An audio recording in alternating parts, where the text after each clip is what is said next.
All right, so we've got our Slingbow bands put on. Today we're going to do some Chrony testing.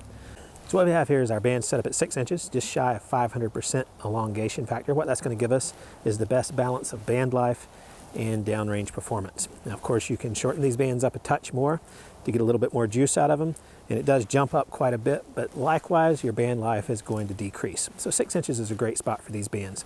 So at 28 inches, they're drawing between 38 and 40 pounds. It is cold out here today, so we don't expect to see the performance that we would see out of a set of Slingbow bands on, say, a day that was 75. It's probably about 45, 50 degrees out here today. Not terribly cold, but enough to alter the performance of these bands.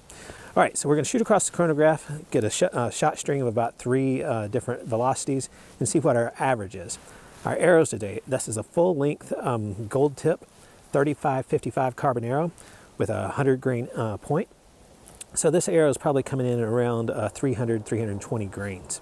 So not a heavy arrow by any means, but also definitely not a lightweight target arrow. Let's see what we got.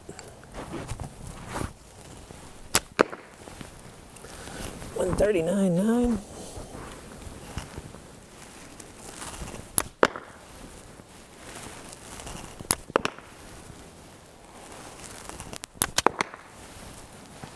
All right, so 144. So I think we got a string there from a range of 140 to 144 feet per second.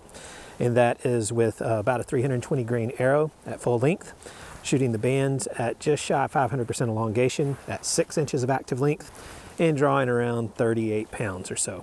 So pretty decent performance, especially for on a cool day.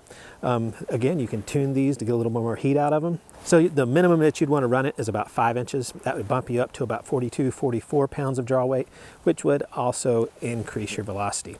So great range of bands here. If you want to get someone started with something around 30 pounds, you can leave these full length. If you want to get a little more juice out of them, you can take it up to a low 40-pound draw weight at 28 inches. So check it out at SimpleShot. Get out and shoot some slingshots. Have a whole lot of fun.